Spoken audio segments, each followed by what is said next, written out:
சாப்பிடலாங்க. என்ன பண்றது? என்ன பிஸ்கட் வச்சு யோசிச்சுட்டு இருக்கிற? எப்படி சாப்பிட்றேன்னு தெரியாம முடிச்சிட்டு இருக்கிறேண்ணே. திங்கணும். சாப்பிட்டீங்களாண்ணே? என்ன பிடிச்சது? அது ஒன்றும் இல்லை.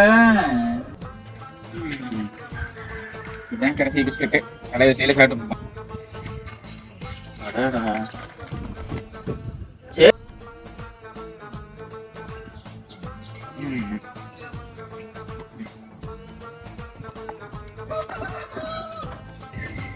ஒன்றும் இல்லைண்ணே, இங்கே விழுந்துருச்சு. என்ன பண்ணுறது தெரியாம முழிச்சிட்டு இருந்தேன். அதான் கடவுள். அன்பின் பாதை சேர்ந்தவனுக்கு